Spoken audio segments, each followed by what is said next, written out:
വിവാദങ്ങൾ മന്ത്രി സജി ചെറിയാന് പുത്തരിയല്ല. വാവിട്ട വാക്കുകൾ മന്ത്രിസ്ഥാനം പോലും തെറിപ്പിച്ചിട്ടും പാഠം പഠിച്ചിട്ടില്ല. AK ബാലന്റെ വിവാദ പ്രസ്താവന പ്രതിരോധത്തിലാക്കിയ CPIMനെ ഒന്നുകൂടി കുടുക്കിലാക്കിയിരിക്കുകയാണ് മന്ത്രി സജി ചെറിയാന്റെ വർഗീയ പ്രസ്താവന. തദ്ദേശ തെരഞ്ഞെടുപ്പിൽ വർഗീയ ധ്രുവീകരണം നടന്നുവെന്ന് മനസ്സിലാക്കാൻ മലപ്പുറത്തും കാസർഗോഡും ജയിച്ചവരുടെ പേരുകൾ നോക്കിയാൽ മതിയെന്നാണ് മന്ത്രി പറഞ്ഞത്. കേരളത്തെ ഉത്തർപ്രദേശും മധ്യപ്രദേശുമാക്കാൻ ശ്രമിക്കരുതെന്ന് കൂടി കടത്തി പറഞ്ഞു. സജി ചെറിയാന്റെ പരാമർശങ്ങളെ CPIM നേതൃത്വം ഏറ്റെടുത്തിട്ടില്ല.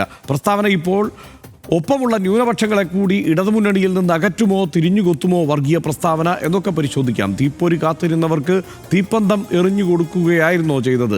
കാണാം RD എക്സ്ട്രാ. നിങ്ങൾ മലപ്പുറത്ത് നടന്ന ജില്ലാ പഞ്ചായത്ത് തെരഞ്ഞെടുപ്പിൽ നിങ്ങൾ ജയിച്ചു വന്നവരുടെ പേരൊക്കെ എടുത്ത് വായിച്ചു നോക്ക്. എന്താണ് നമ്മുടെ രാജ്യത്തിൻ്റെ സ്ഥിതി? അങ്ങനെ പോകാൻ പാടുണ്ടോ? കാസർഗോഡ് മുനിസിപ്പാലിറ്റി എടുത്തു നോക്ക്. നിങ്ങളിത് ഉത്തർപ്രദേശും മധ്യപ്രദേശും ആക്കാൻ ശ്രമിക്കരുത്. കാസർഗോഡ് നഗരസഭയിലും മലപ്പുറം ജില്ലാ പഞ്ചായത്തിലും ജയിച്ചവരുടെ പേര് നോക്കിയാൽ വർഗീയ ധ്രുവീകരണം മനസ്സിലാക്കാമെന്ന പ്രസ്താവന വിവാദമായിട്ടും മന്ത്രി സജി ചെറിയാൻ പിന്നോട്ടില്ല. വാക്കുകളെ വളച്ചൊടിച്ചു എന്ന് വിശദീകരിക്കുമ്പോഴും ഉള്ളടക്കത്തിൽ ഉറച്ചു നിൽക്കുകയാണ് മന്ത്രി. എന്നാൽ സജി ചെറിയാന്റെ വിവാദ പരാമർശത്തിൽ CPIM സംസ്ഥാന നേതൃത്വത്തിന് അതൃപ്തിയുണ്ടെന്നാണ് സൂചന. സജി ചെറിയാനെതിരെ രൂക്ഷ വിമർശനമാണ് പ്രതിപക്ഷം ഉയർത്തുന്നത്. വർഗീയത ആളിക്കത്തിക്കാൻ തീപ്പൊരി കാത്തിരിക്കുന്നവരുടെ കൈകളിലേക്ക് തീപ്പന്തമെറിഞ്ഞു കൊടുക്കുകയാണ് CPIM എന്ന് പ്രതിപക്ഷ നേതാവ് ആരോപിച്ചു. മുൻപ് കേട്ടുകേൾവിയില്ലാത്ത തരത്തിൽ വർഗീയത പറയുകയാണെന്ന് PK കുഞ്ഞാലിക്കുട്ടി വിമർശിച്ചു. സജി ചെറിയാനെതിരെ DGPക്ക് യൂത്ത് കോൺഗ്രസ് പരാതിയും നൽകി. CPIMന്റേത് മൃദു ഹിന്ദുത്വ നിലപാടെന്ന ആഖ്യാനം ബലപ്പെടുത്താനുള്ള അവസരമായാണ് പ്രതിപക്ഷ നിര വിവാദത്തെ കാണുന്നത്. RDX rap news Malayalam.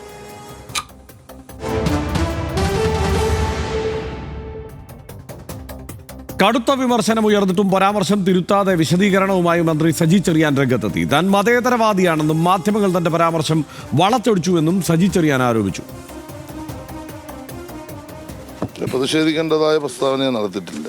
ഞാൻ പറഞ്ഞത് എന്താണെന്ന് തെറ്റിദ്ധരിപ്പിച്ചാണ് ചില മാധ്യമങ്ങൾ വാർത്ത കൊടുത്തത്. ഞാൻ അങ്ങേറ്റം മതേതരവാദിയാണ്. ഞാൻ ഈ കേരളത്തിൽ ഭൂരിപക്ഷ വർഗീയത ന്യൂനപക്ഷ വർഗീയത അങ്ങേറ്റം എതിർക്കുന്ന ആളാണ്. നിഷ്പക്ഷമായി ജനങ്ങൾ ഏകോദര സൗരങ്ങളെപ്പോൾ ജീവിക്കണം. ഇവിടുത്തെ ഹിന്ദുവിനും മുസൽമാനും ക്രിസ്ത്യാനിക്കും സമാധാനത്തോടെ കേരളത്തിൽ ജീവിക്കണം. ആ ജീവിക്കാൻ കഴിയുന്ന ഒരു അന്തരീക്ഷത്തെ ദുർബലപ്പെടുത്തുന്ന തരത്തിലുള്ള ഇടപെടി BJPയുടെ ഭാഗത്തു നിന്നോ അല്ലെ സംഘപരിവാറിൻ്റെ ഭാഗത്തു നിന്നോ അല്ലെ ലീഗിൻ്റെ ഭാഗത്തു നിന്നോ അല്ലെ ജമാഅത്തിൻ്റെ ഇസ്ലാമിൻ്റെ ഭാഗത്തു നിന്നോ വരുന്നു. അത് അപകടമാണെന്നാണ് ഞാൻ പറയുന്നത്.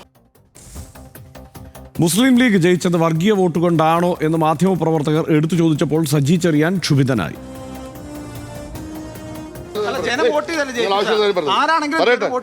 അങ്ങനെ സംസാരിക്കരുത്. നിങ്ങൾ ഒരു മതേതരവാദിയാണ്. ഏതെങ്കിലും ഒരു വിഭാഗത്തെ പറ്റില്ല. നിങ്ങൾ അവിടെ BJPക്ക് ജയിച്ച ആളുടെ പേരും ലീഗിന് വേണ്ടി ജയിച്ച ആളുടെ പേരും നോക്കിയാൽ മതി. ഞാൻ പറഞ്ഞു മലപ്പുറം കാസർഗോഡ് മാത്രം എടുത്ത് പറയുമ്പോൾ അസ്വാഭാവികതയില്ല. ഒരു മതേതര സമൂഹത്തിൽ അത് ബ്രാക്കറ്റ് ചെയ്ത് പറയല്ലേ, 2 ജില്ലകളെ മാത്രം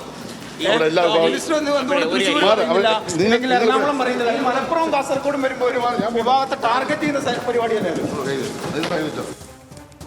സജി ചെറിയാനെതിരെ രൂക്ഷ വിമർശനവുമായി ലീഗ് നേതാക്കൾ രംഗത്തെത്തി. പാർലമെന്റ് തെരഞ്ഞെടുപ്പിൽ ന്യൂനപക്ഷ പ്രീണനത്തിനും തദ്ദേശ തെരഞ്ഞെടുപ്പിൽ ഭൂരിപക്ഷ പ്രീണനത്തിനും ഇടതുപക്ഷം ശ്രമിച്ചിട്ടും വിജയിച്ചിട്ടില്ലെന്നും PK കുഞ്ഞാലിക്കുട്ടി ചൂണ്ടിക്കാട്ടി. 4 വോട്ടിനായി വർഗീയ ധ്രുവീകരണം നടത്തുന്നത് ലീഗിന്റെ നയമല്ലെന്ന് പാണക്കാട് സാദിഖ് അലി ശിഹാബ് തങ്ങൾ വ്യക്തമാക്കി. ഒരു ഇലക്ഷനെ ഇനി വരാൻ പോകുന്ന ഇലക്ഷനെ നേരിടാനുള്ള ആത്മവിശ്വാസ കുറവാണ് പ്രകടമാക്കുന്നത്. ഗവൺമെൻറ് പറയുന്നു, ഗവൺമെൻറ്റിനെ സപ്പോർട്ട് ചെയ്യുന്നവർ പറയുന്നു, മന്ത്രിമാർ പറയുന്നു, എല്ലാവരും സർപ്രൈസിങ് ആയിട്ടുള്ള ഇതിനു മുമ്പ് കേട്ടുകേൾവിയില്ലാത്ത ഉത്തരേന്ത്യയിൽ മാത്രം കേട്ട തരത്തിൽപ്പെട്ട ഒരു പ്രത്യേക ജനവിഭാഗത്തെ ടാർഗറ്റ് ചെയ്ത് വർഗീയത പറഞ്ഞുകൊണ്ടിരിക്കുകയാണ്. ഇത് ജനം അപ്രീഷിയേറ്റ് ചെയ്യൂല. കേരളത്തിൽ വർഗീയത ആളിക്കത്തിക്കാൻ തീപ്പൊരി കാത്തിരുന്നവരുടെ കയ്യിലേക്ക് തീപ്പന്തം എറിഞ്ഞു കൊടുക്കുകയാണ് CPIM എന്ന് VD സതീശൻ വിമർശിച്ചു. സജി ചെറിയാനും AK ബാലനും മുഖ്യമന്ത്രിയുടെ നാവാണെന്ന് സണ്ണി ജോസഫ് പറഞ്ഞു. BJPക്കാർ പോലും പറയാത്ത വാക്കുകളാണ് സജി ചെറിയാൻ പറഞ്ഞതെന്ന് K മുരളീധരൻ ആരോപിച്ചു. പിണറായി വിജയനും VD സതീശനുമൊക്കെ കുറേ നാൾ കഴിയുമ്പോൾ രാഷ്ട്രീയത്തിൽ ഇല്ലാതാവും, കുറേ കഴിയുമ്പോൾ ഓർമ്മ മാത്രമാവും. പക്ഷെ കേരളം അപ്പോഴും ഉണ്ടാവും. വർഗീയത ആളിക്കത്തിക്കാൻ വേണ്ടി ഒരു തീപ്പൊരി വീഴാൻ കാത്തു നിൽക്കുന്നവരുടെ കൈകളിലേക്ക് ഒരു തീപ്പന്തമാണ് ഇവർ എറിഞ്ഞു കൊടുക്കുന്നത് എന്നിവർ തിരിച്ചറിയണം. മന്ത്രി സജി ചെറിയാൻ്റെ പ്രസ്താവനയും ഇതിനു മുൻപ് AK ബാലൻ നടത്തിയ പ്രഖ്യാപനങ്ങളുമെല്ലാം വളരെ ബോധപൂർവ്വം നടത്തുന്നതാണ്. മുഖ്യമന്ത്രിയുടെ അറിവോടെയാണ്. സജി ചെറിയാൻ ഇന്ത്യൻ ഭരണഘടനയെ തന്നെ ആക്ഷേപിച്ച വ്യക്തിയാണ്. അദ്ദേഹത്തിൻ്റെ നാക്കിനും വാക്കിനും യാതൊരു നിയന്ത്രണവുമില്ല. അദ്ദേഹത്തെ നിയന്ത്രിക്കാൻ CPM നേതാക്കന്മാർ തയ്യാറാകണം. 2 ജില്ലകൾ ചൂണ്ടിക്കാണിച്ച് ആ ജില്ലയിൽ നിന്ന് ജയിച്ചു വന്നവരുടെ പേര് പരിശോധിക്കണമെന്ന് പറഞ്ഞാൽ അത് പച്ചയ്ക്ക് വർഗീയതയല്ലേ? അങ്ങനെ ഒരു വർഗീയത BJPക്കാർക്ക് പോലും പറയാൻ കഴിഞ്ഞിട്ടുണ്ടോ? പേര് പറഞ്ഞിട്ടുള്ള വർഗീയത. സജി ചെറിയാന്റെ പ്രസ്താവന കൈവിട്ടുപോയെന്ന് ബോധ്യപ്പെട്ട CPIM സംസ്ഥാന സെക്രട്ടറി MV ഗോവിന്ദൻ ഇത് സംബന്ധിച്ച ചോദ്യങ്ങളോട് വ്യക്തമായി പ്രതികരിച്ചില്ല. പറഞ്ഞത് കൃത്യമായി അറിയില്ലെന്ന് പറഞ്ഞ മന്ത്രി V ശിവൻകുട്ടിയും അകലം പാലിച്ചു. കഴിഞ്ഞ ദിവസം സജി ചെറിയാൻ ഒരു വിവാദ പരാമർശം നടത്തി. അതായത് മലപ്പുറത്തെയും കാസർഗോഡെയും അത് അങ്ങനെ പറയാൻ പാടുണ്ടോ? അവരുടെ പേര് നോക്കി വിലയിരുത്താന്നുള്ളത് അങ്ങനെ ഒരു പ്രസ്താവന നടത്താൻ സാധ്യത കുറവാണ്. എങ്കിലും പിന്നെ വരട്ടെ, അത് കുറച്ചുകൂടെ ഒന്ന് ഞാൻ മനസ്സിലാക്കിയിട്ട്.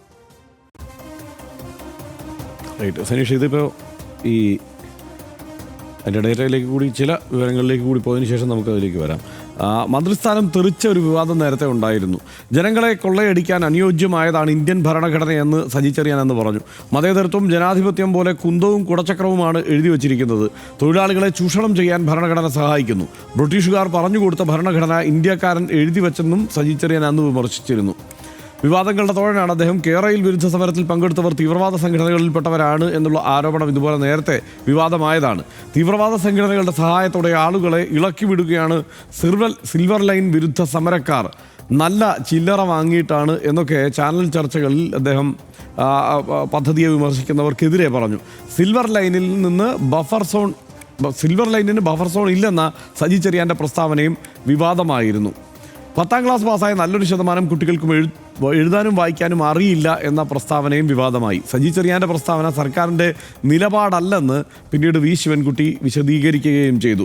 കേരളത്തിൽ കൃഷിയില്ലെങ്കിൽ ഒന്നും സംഭവിക്കില്ലെന്ന പ്രസ്താവനയും വിവാദത്തിലായി. തമിഴ്നാട്ടിൽ നിന്നുള്ള അരി ഉള്ളതുകൊണ്ട് ഇവിടെ ഒരു പ്രശ്നവുമില്ല എന്നാണ് അന്ന് അദ്ദേഹം പറഞ്ഞത്. തകഴിയിലെ നെൽകർഷകൻ്റെ ആത്മഹത്യയോടെ ഈ പരാമർശം വീണ്ടും ചർച്ചയാവുകയും ചെയ്തു. സജി ചെറിയാൻ്റെ നിലപാടിനെതിരെ കൃഷി വകുപ്പ് ഭരിക്കുന്ന CPI എന്ന് രംഗത്തെത്തുകയും ചെയ്തു. ഗണേഷ്, ഇപ്പോൾ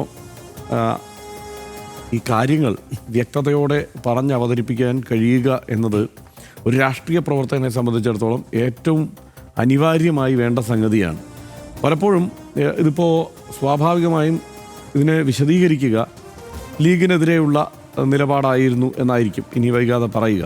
ആണെങ്കിൽ അത് പറയാൻ 100 മാർഗങ്ങൾ വേറെയുണ്ട്. പക്ഷേ അതാ മട്ടിലല്ല സജി ചെറിയാൻ പരാമർശിച്ചത്. മാത്രമല്ല, ഈ തുടർച്ചയായ ആരോപണങ്ങൾ നിലനിൽക്കുകയാണ്. ഈ നിലയ്ക്ക് മുസ്ലിം മതന്യൂനപക്ഷത്തിനെതിരെ ഒരു പൊതുവികാരമുണ്ടാവുന്ന മട്ടിലുള്ള പരാമർശങ്ങളൊക്കെ പ്രോത്സാഹിപ്പിക്കപ്പെടുന്നു എന്നുള്ള വിമർശനം നിലനിൽക്കുന്ന ഘട്ടത്തിലാണ് ഇദ്ദേഹത്തിൻ്റെ ഈ പരാമർശം വരുന്നത്. എങ്ങനെയാണ് ഇതിനെ കാണുന്നത്? ഇത് വളരെ സങ്കടകരമായ ഒരു സാഹചര്യമാണ് ഹർഷ നമ്മുടെ മുന്നിലേക്ക് കൊണ്ടുവരുന്നത്. ഒന്ന്, ഇത് ഇങ്ങനെ ഒരു സമയത്ത് ഇങ്ങനെ ഹിന്ദു മുസ്ലിം ഹിന്ദു എന്ന് പറഞ്ഞുകൊണ്ടേ ഇരിക്കേണ്ടി വരുന്നു നമുക്ക് എന്നതാണ് ഇതിലെ സങ്കടകരമായ സാഹചര്യം. സത്യത്തിൽ അങ്ങനെ നാട്ടിൽ നമ്മുടെ സോഷ്യൽ മീഡിയയിലൊക്കെ വലിയ വർഗീയതയൊക്കെ ഉണ്ടെങ്കിലും നമ്മുടെ നാട്ടിൽ അത്രയ്ക്ക് പുറത്തൊക്കെ ഇത്രമാത്രം വലിയ പ്രശ്നങ്ങളുള്ളപ്പോഴും നമ്മുടെ നാട്ടിലെ ആളുകൾ വളരെ സൗഹൃദത്തോടൊക്കെ തന്നെയാണ് ജീവിക്കുന്നത്. അങ്ങനെ വലിയ പ്രശ്നങ്ങളിലേക്കോ കുഴപ്പങ്ങളിലേക്കോ ഒന്നും പോയിട്ടില്ല. ഇവർ തന്നെ ഈ സർക്കാരിൻ്റെ കാലത്ത് വലിയ വർഗീയ പ്രശ്നങ്ങളൊന്നും ഇല്ലല്ലോ എന്ന് അഭിമാനമായിട്ട് പറയുകയും ചെയ്യുന്നുണ്ട്. അപ്പോൾ അത്തരം സാഹചര്യത്തിൽ വല്ലാത്ത തോതിൽ ഇതെപ്പോഴും ഇങ്ങനെ ഇത് അന്തരീക്ഷത്തിലേക്ക് വരിക എന്ന് വെച്ചാൽ വളരെ മോശമായൊരു സംഗതിയാണ്. നമ്മളെപ്പോലുള്ള ആൾക്ക് വലിയ സങ്കടം ഉണ്ടാക്കുന്ന കാര്യമാണ്.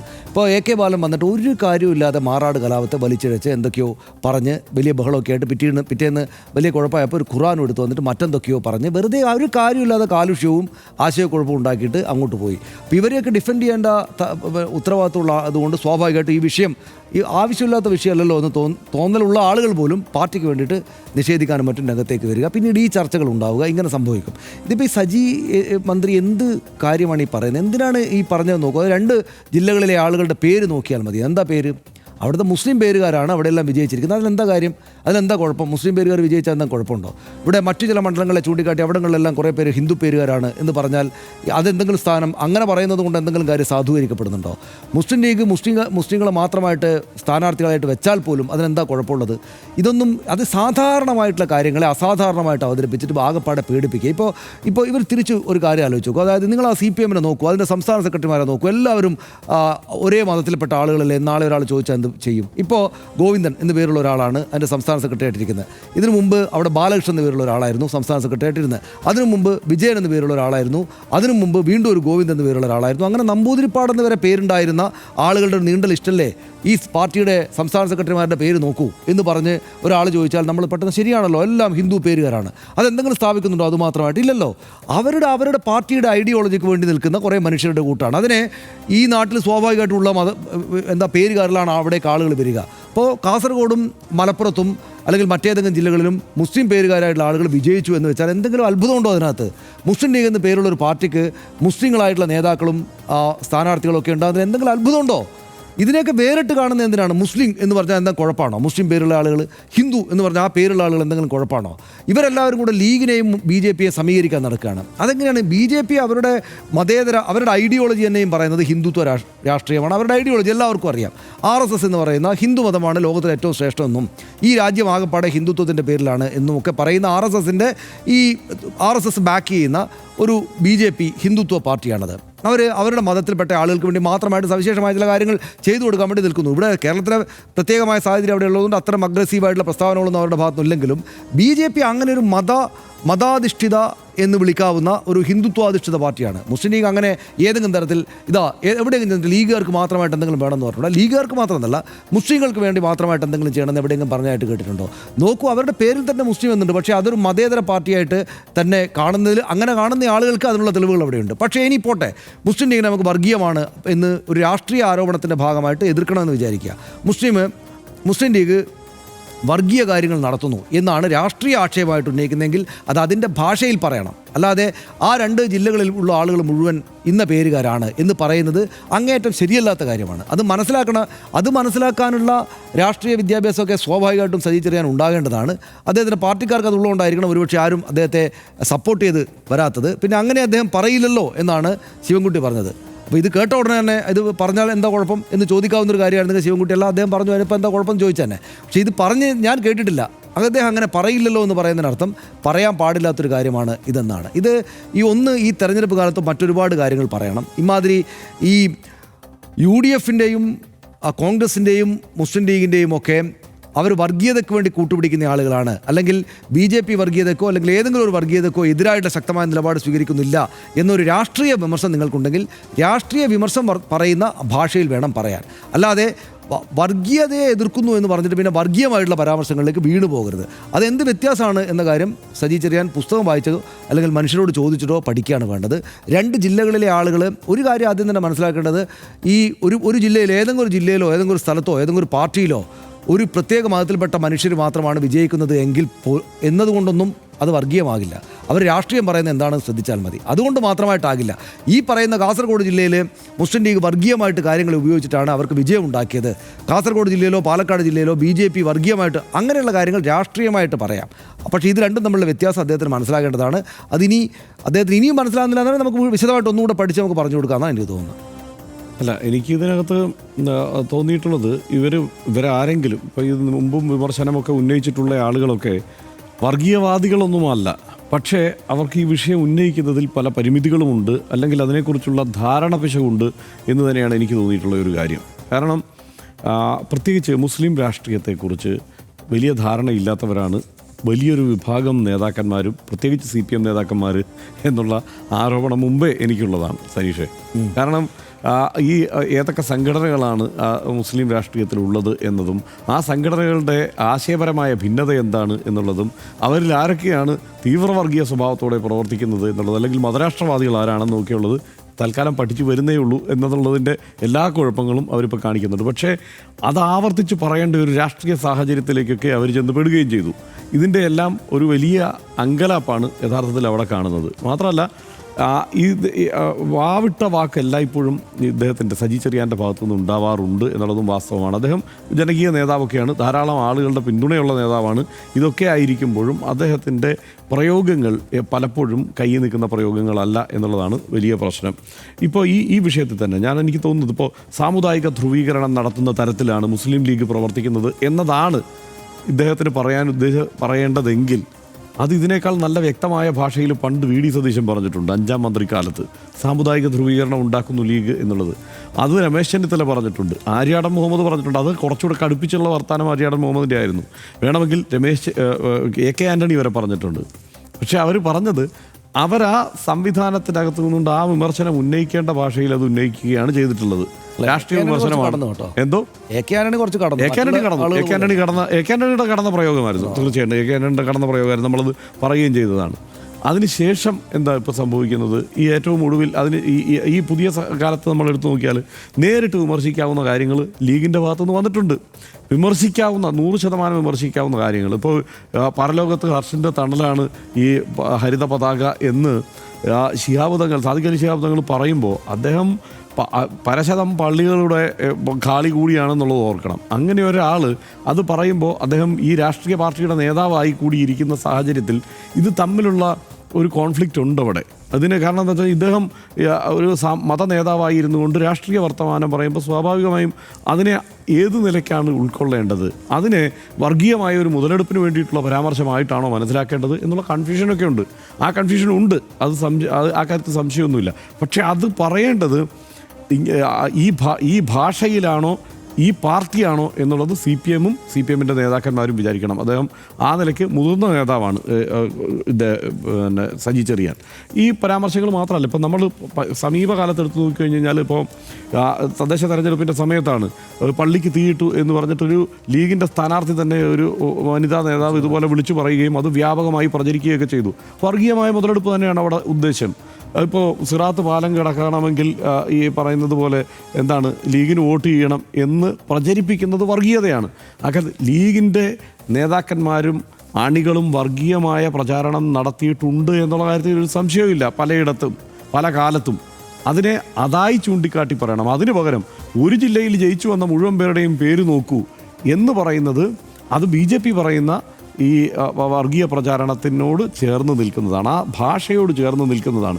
ലീഗ് വർഗീയ പ്രചാരണം നടത്തിയിട്ടുണ്ട്, ആ കാര്യത്തിലൊന്നും തർക്കമൊന്നുമില്ല. ഈ തെരഞ്ഞെടുപ്പ് കാലത്ത് തന്നെ പുറത്തു വന്ന പ്രസംഗങ്ങളൊക്കെ നമ്മൾ കണ്ടതാണല്ലോ, നമ്മൾ തന്നെ കണ്ടതാണ്. അതായത് 5 നേരം നിസ്കരിക്കുന്ന വനിതകളാണ്, ഇവർക്ക് വോട്ട് ചെയ്യണം എന്നാവശ്യപ്പെടേണ്ട കാര്യമില്ല. പക്ഷേ എന്ന് ലീഗ് ആവശ്യപ്പെടും, അത് നമ്മൾ കണ്ടിട്ടുണ്ട്. അപ്പോൾ ആ നിലയ്ക്ക് മൃദുവായി ഈ വർഗീയതയെ പൊലിപ്പിച്ചുകൊണ്ട് അങ്ങനെ പരലോകത്ത് വരെ തേടി വരുന്നതാണ് ലീഗിൻ്റെ രാഷ്ട്രീയം എന്ന് പേടിപ്പിച്ചുകൊണ്ട് ആളുകളോട് വോട്ട് ചോദിക്കുന്ന സമീപനം ലീഗിനുണ്ട്. അത് വിമർശിക്കപ്പെടണം. പക്ഷേ എന്ന് വെച്ച് ലീഗാണ് മതരാഷ്ട്രവാദികളായ ജമാഅത്തെ ഇസ്ലാമി എന്ന മട്ടിൽ വിമർശിക്കുന്നത് ശരിയല്ല. അതിനെ രണ്ടിനെയും ഒന്നായി കാണുന്നത് ശരിയല്ല. ഇത് രണ്ടും തമ്മിലുള്ള വ്യത്യാസം പോലും പല നേതാക്കന്മാർക്കും അറിയില്ല. അതൊരു തമാശയുണ്ട്. ഞാൻ പണ്ട് മീഡിയ വണ്ണിൽ ജോലി ചെയ്യുമ്പോൾ എൻ്റെ നാട്ടിലൊരു CPM-കാരൻ പ്രാദേശിക നേതാവാണ്. അദ്ദേഹം എവിടെയാണ് ജോലി ചെയ്യുന്നത്? ഇപ്പോൾ ഇങ്ങനെ മീഡിയ വണ്ണിൽ. അപ്പോൾ അതാരുടെ ലീഗിൻ്റെ ആണോ? ഞാൻ പറഞ്ഞത് ലീഗിൻ്റെ അല്ല, ജമാഅത്തെ ഇസ്ലാമിയുടെയാണ്. ഓ, ലീഗിൻ്റെ ജമാഅത്തെ ഇസ്ലാമി എന്ന് പറഞ്ഞിട്ടുണ്ട്. വസ്തുത കേട്ടോ, സീരിയസ് ആയിട്ട് പറഞ്ഞാണ്. എന്ന് വെച്ചാൽ ആ ആളുകൾക്ക് അറിയില്ല, തൊട്ടടുത്തുള്ള, അതായത് ഞാൻ പറഞ്ഞ വടക്കൻ മലബാറിലുള്ള ആളുകൾക്ക്, വടക്കൻ ജില്ലകളിലുള്ള ആളുകൾക്ക് തന്നെയും ഈ ഒരു 5-6 വർഷങ്ങൾക്ക് മുമ്പ് ഈ സംഗതികൾ തമ്മിലുള്ള വ്യത്യാസമൊന്നും അറിയില്ല CPM-മാർക്ക്. പക്ഷേ അത് ഇവരിങ്ങോട്ട് പഠിക്കുകയാണെങ്കിൽ ഈ കാര്യത്തിന് വേണ്ടി പ്രത്യേകമായ ക്ലാസ് എന്താണ് എന്ന കാര്യം, എന്ത് പറയണം എന്ത് പറയരുത്, ഏതാണ് ഈ സംഘടനകൾ, എന്താണ് സമസ്ത, എന്താണിത് എന്നുള്ള കാര്യങ്ങൾ ഈ ആളുകളെ മുഴുവൻ പഠിപ്പിക്കുക. പ്രത്യേകിച്ച് സജി ചെറിയാനൊന്നും ആ ഭാഗത്ത് ചിലപ്പോൾ ഒരുപക്ഷെ ഇത് അറിയില്ലെങ്കിൽ, ഏത് വടക്ക് തന്നെയും ഇതായിരിക്കേ സ്ഥിതി, അവിടെ ഇത് അറിയില്ലെങ്കിൽ അവരെ പഠിപ്പിക്കാനുള്ള ഒരു പ്രത്യേക ക്ലാസ് കോഴ്സ് AK സെന്ററിൽ ഉണ്ടാക്കുന്നത് ഗുണം ചെയ്യുമെന്നാണ് എനിക്ക് തോന്നുന്നത്. പിന്നെ ഒറ്റ കാര്യം കൂടെ ഹർഷൻ പറഞ്ഞോട്ടെ, അത് പറഞ്ഞിട്ട് ഹർഷനിലേക്ക് വരാം. അതായത് ഇപ്പോൾ KM ഷാജി വളരെ മോശമായിട്ട് പല കാര്യങ്ങളും പ്രസംഗിക്കുന്ന, ഇതുപോലെ നമ്മൾ എതിർക്ക് എന്താണ് ഈ പറയുന്നതെന്ന് തോന്നുന്ന ഒരുപാട് കാര്യങ്ങൾ പറയുന്ന ആളാണ്. ഇപ്പോൾ സമീപകാലത്ത് അദ്ദേഹം പറഞ്ഞിരിക്കുകയാണ്, എല്ലായിടത്തും കാണാം, അതായത് ഈ തലശ്ശേരി കലാപം ഉണ്ടാക്കിയത് പിണറായി വിജയനാണ് എന്നത്. ഇവരുടെ CPM-ൻ്റെ ഒരു പ്ലാനായിരുന്നു അത്ര തലശ്ശേരി കലാപം. അതായത് അങ്ങേയറ്റം പച്ചക്കള്ളം, നഗ്നമായിട്ടുള്ള കള്ളത്തരം ഇങ്ങനെ ഒരു തെരഞ്ഞെടുപ്പ് വേദിക്ക് തൊട്ട് മുമ്പായിട്ട് നിൽക്കുമ്പോൾ ഇങ്ങനെ പറയുക എന്നുള്ളത് അങ്ങേയറ്റം മോശമായിട്ടുള്ള കാര്യമാണ്. അത് ഒന്ന് ലീഗിൻ്റെ നേതാക്കളോട് പറയണം, ഇമാതിരി കള്ളത്തരങ്ങൾ, പച്ചക്കള്ളം. അതായത് കുട്ടികളൊക്കെ ഇരിക്കുന്ന രാഷ്ട്രീയമായിട്ട് സാഹചര്യങ്ങളെ പഠിക്കുന്ന ചെറുപ്പക്കാരൊക്കെയുള്ള ആളുകളുടെ മുന്നിലേക്ക് ഇങ്ങനെ ഒരു തട്ടാൽ കുരുക്കാത്ത നുണയെടുത്ത് വെച്ചു കൊടുക്കുകയാണ്. ഞാൻ പറയുന്നത് അത് ഏതെങ്കിലും ഒരു രാഷ്ട്രീയ പാർട്ടിയുടെ അല്ല, പക്ഷേ അങ്ങനെ കള്ളങ്ങൾ കൊണ്ട് രാഷ്ട്രീയം നടത്തേണ്ടുന്ന സാഹചര്യത്തിലേക്ക് നമ്മുടെ കേരളത്തിലെ രാഷ്ട്രീയ പ്രവർത്തന മേഖല അധപ്പതിച്ചിട്ടില്ല. ഇപ്പോൾ രാജ്യത്ത് പല സ്ഥലത്തും ഉണ്ടത്. അപ്പോൾ രാജ്യത്ത് പല സ്ഥലത്തുമുള്ള അത്തരം കള്ളങ്ങളിന്മേലുള്ള ഈ രാഷ്ട്രീയ പരിപാടിയെ, രാഷ്ട്രീയ പ്രവർത്തനത്തെ, അതുകൊണ്ട് ഭരണ നേട്ടം ഉണ്ടാക്കുന്നതിനെ എതിർക്കുന്ന ആളുകളാണ് മുസ്ലിം ലീഗ് ആണെങ്കിലും കോൺഗ്രസ് ആണെങ്കിലും CPM ആണെങ്കിലും CPI ആണെങ്കിലും കേരളത്തിലെ ബഹുഭൂരിപക്ഷം ജനതയെ പ്രതിനിധീകരിക്കുന്ന ഈ പാർട്ടികളെല്ലാം ഈ കള്ളങ്ങൾ കൊണ്ട് രാഷ്ട്രീയ പ്രവർത്തനം നടന്ന് എതിർക്കുന്നവരാണല്ലോ, വ്യാജ സംഗതികളെ എതിർക്കുന്നവരാണ്. എന്നിട്ട് ഇവിടെ പിന്നെ അത് ആവശ്യമില്ലാത്ത കേരളത്തിൽ വന്നിട്ട് ഇമാതിരി പച്ചക്കള്ളം പറയരുതെന്ന് ഷാജിയോട് പറയണം. ഞാനിത് ഇപ്പോൾ പറയാനുള്ള കാര്യം എന്താ വെച്ചാൽ ഈ ഷാജിയൊക്കെ ഇങ്ങനെ എതിർത്ത് രണ്ട് വർത്തമാനം പറഞ്ഞ് ഇയാൾ എന്താണ് ഈ പറയുന്നതൊക്കെ ചോദിക്കേണ്ടുന്ന സമയത്താണ് ഇമാതിരി ഒരു കാര്യമില്ലാത്ത കുഴപ്പത്തിലേക്ക് പോകുന്നത്. തീർച്ചയായും അത് ഈ തെരഞ്ഞെടുപ്പിലേക്ക് അടുക്കുന്ന സമയത്ത് തന്നെ ഷാജി ആവർത്തിച്ച് ഈ സമുദായത്തോട് പറയുന്നത് എന്താണ്, സമുദായത്തിന് ഒത്തിരി കാര്യം നഷ്ടപ്പെട്ടിട്ടുണ്ട്, അത് തിരിച്ചു പിടിക്കാൻ വേണ്ടിയിട്ടാണ് നമ്മൾ ഈ തെരഞ്ഞെടുപ്പിനെ നേരിടുന്നത് എന്നാണ്. 9.5 കൊല്ലക്കാലം സമുദായത്തിന്, മുസ്ലിം സമുദായത്തിന് നഷ്ടപ്പെട്ടത് തിരിച്ചു പിടിക്കാൻ വേണ്ടിയിട്ടാണ് ഈ തെരഞ്ഞെടുപ്പിൽ ജയിക്കേണ്ടത് എന്ന് വർഗീയമായി തന്നെ കാര്യങ്ങൾ അവതരിപ്പിക്കുന്ന നേതാവാണ് ഷാജി. ലീഗ് ഒരു സെക്യുലർ പാർട്ടിയാണ്, സെക്യുലർ ഒരു ഔട്ട്ലുക്കുള്ള പാർട്ടിയാണെന്നാണ് ഞാൻ എല്ലാ കാലത്തും വിശ്വസിച്ചിട്ടുള്ളത്. ഷാജി പക്ഷേ വർഗീയമായി ചിന്തിക്കുന്ന ഒരാളാണെന്ന്, ഇത്തരത്തിൽ കള്ളത്തരം പറയുന്നതിനും മടിയില്ലാത്തൊരു നേതാവാണ്. ആ നിലയ്ക്ക് തന്നെയാണ് അതിനെയും നമ്മൾ കാണേണ്ടത്. അത് ഇത്തവണ മാത്രമല്ല ചരിത്രം അത് തന്നെയാണ്. അദ്ദേഹത്തിൻ്റെ തെരഞ്ഞെടുപ്പ് കേസ് നമ്മൾക്ക് ഓർമ്മയുണ്ടല്ലോ, ഈ സമയത്ത് ഓർത്തു പോകേണ്ടതാണ്. ഈ സിറാത്ത് പാലം ആ തെരഞ്ഞെടുപ്പ് കാലത്ത് വന്ന സംഗതിയാണ്. അപ്പോൾ ഈ പാർട്ടിയെ എതിർത്ത് കഴിഞ്ഞാൽ ആഖിറത്തിൽ കൈകെട്ടി മറുപടി പറയേണ്ടി വരും എന്നുള്ള പ്രസംഗങ്ങൾ വരിക, ഇതെല്ലാം ലീഗും എതിർക്കേണ്ടതാണ്. ഞാൻ പറയുന്നത് ഈ മട്ടിലുള്ള മുതലെടുപ്പിന് ഈ തെരഞ്ഞെടുപ്പ് കാലത്ത് പ്രത്യേകിച്ച് വർഗീയമായി കാര്യങ്ങളെ അവതരിപ്പിച്ച് മുതലെടുക്കാൻ ശ്രമിക്കുന്നത് CPM-ൻ്റെ നേതാവ് സജി ചെറിയാൻ ആയിക്കോട്ടെ, അതല്ല ലീഗിൻ്റെ നേതാവ് KM ഷാജി ആയിക്കോട്ടെ, ഇവരാരായാലും അതിനെ സമൂഹം എതിർത്ത് ഒറ്റപ്പെടുത്തേണ്ടതാണ് ഇവരെ എല്ലാവരെയും എന്നുള്ള കാര്യത്തിൽ സംശയമൊന്നുമില്ല. ഇതിപ്പോൾ വെള്ളാപ്പള്ളി നടേശൻ പറയുന്നതും ഇതും തമ്മിൽ വല്ല വ്യത്യാസമുണ്ടോ, ഈ സജി ചെറിയാനും പറയുന്നതും തമ്മിൽ? വെള്ളാപ്പള്ളി നടേശൻ ഇത് ആർക്ക് വേണ്ടിയാണ് പറയുന്നത്? അത് ഏത് സോഷ്യൽ എഞ്ചിനീയറിങ്ങിൻ്റെ ഭാഗമാണ് എന്ന് നമ്മൾ ആലോചിക്കേണ്ടത്. പറയുന്നത് മുഴുവൻ ഒറ്റയടിക്കുള്ള നേരിട്ട് സമുദായത്തിനെതിരെ പറയുന്നത് തന്നെയാണ് നമ്മൾ കേൾക്കുന്നത്. അടുത്ത ചോദ്യത്തിൽ അത് ലീഗിനെതിരെ പറഞ്ഞതാണെന്ന് പിന്നീട് വ്യാഖ്യാനിക്കുന്നതുമാണ് നമ്മൾ കാണുന്നത്. അത് തന്നെയാണ് ഇവർ ഇപ്പോൾ പയറ്റുന്നത് ഈ രീതിയിൽ. എന്നാൽ ഈ ദിവസം തന്നെ ഇപ്പോൾ പിണറായി വിജയൻ ഇന്നിപ്പോൾ സംസാരിച്ചിരിക്കുന്ന ഒരു പ്രസംഗത്തിൻ്റെ വാർത്ത നമ്മുടെ ബ്രേക്കിംഗ് ന്യൂസിൽ വന്ന ടെക്സ്റ്റ് ഞാൻ വായിക്കുക. അതായത് ശബരിമല ശാസ്താവിന് പോലെ വാവർക്കും ഈ നാട്ടിൽ പ്രാധാന്യമുണ്ട്. സമുദായങ്ങളുടെ സഹവർത്തിത്വമാണ് നമ്മുടെ നാടിൻ്റെ പ്രത്യേകത. ഭൂരിപക്ഷ വർഗീയതയെ ന്യൂനപക്ഷ വർഗീയത കൊണ്ട് എതിർക്കരുത്. അത് എന്താണ്, ന്യൂനപക്ഷ അവകാശങ്ങൾ സംരക്ഷിക്കാൻ ഇടതുപക്ഷം പ്രതിജ്ഞാബദ്ധമാണ്. കാര്യങ്ങളൊക്കെ വിശദീകരിക്കേണ്ടത് ദക്ഷിണ കേരള ജമ്മിയത്തുൽ ഉലമയുടെ പരിപാടിയിൽ പങ്കെടുത്തുകൊണ്ടാണ് അദ്ദേഹം ഈ കാര്യങ്ങളൊക്കെ പറയുന്നത്. ഈ രീതിയിൽ തന്നെ കാര്യങ്ങൾ പറഞ്ഞു പോകേണ്ടത്, ഈ രീതിയിൽ തന്നെയാണ് കാര്യങ്ങൾ അവതരിപ്പിച്ചു പോകേണ്ടത്. അതിന് പകരം ഇത്തരത്തിലുള്ള പരമ അബദ്ധങ്ങളും സംസ്ഥാനത്തെ സാമുദായിക അന്തരീക്ഷത്തെ കൂടുതൽ കലുഷിതമാക്കുന്ന തരത്തിലുള്ള നിലപാടുകളും ആരും എടുക്കാതിരിക്കട്ടെ. സജി ചെറിയാൻ വീണ്ടും വലിയൊരു രാഷ്ട്രീയ വിവാദമായി വരുന്നു, അതിൻ്റെ കേന്ദ്രബിന്ദുവായി മാറിയിരിക്കുന്നു. നിയമസഭാ തെരഞ്ഞെടുപ്പ് അടുത്തിരിക്കെ വർഗീയ ധ്രുവീകരണവുമായി ബന്ധപ്പെട്ട് കടത്തിപ്പറഞ്ഞ പ്രസ്താവന ഇടതുമുന്നണിയെ ദോഷകരമായി തന്നെ ബാധിക്കാൻ ഇടയുണ്ടാവും എന്ന കാര്യത്തിൽ സംശയമൊന്നുമില്ല. AK ബാലൻ്റെ ജമാഅത്തെ ഇസ്ലാമി വിരുദ്ധ പ്രസ്താവന പോലും മുസ്ലിങ്ങൾക്കെതിരായ നിലപാടായാണ് വിലയിരുത്തപ്പെട്ടത്. അപ്പോൾ അതിലും സെൻസിറ്റീവായ വാക്കുകളിൽ സജി ചെറിയാൻ നടത്തിയ പ്രസ്താവന വർഗീയമായി വ്യാഖ്യാനിക്കപ്പെടാതിരിക്കാൻ ഒരു കാരണവുമില്ല. 110 സീറ്റും സ്വപ്നം കണ്ട് തെരഞ്ഞെടുപ്പിനെ നേരിടാനൊരുങ്ങുന്ന ഇടതുമുന്നണിയും മുന്നണിക്ക് നേതൃത്വം കൊടുക്കുന്ന CPIM-ഉം നേതാക്കളെ നിയന്ത്രിക്കുന്നത് എന്തുകൊണ്ടും നല്ലതാണെന്ന് ഈ ഘട്ടത്തിൽ പറഞ്ഞു വയ്ക്കട്ടെ.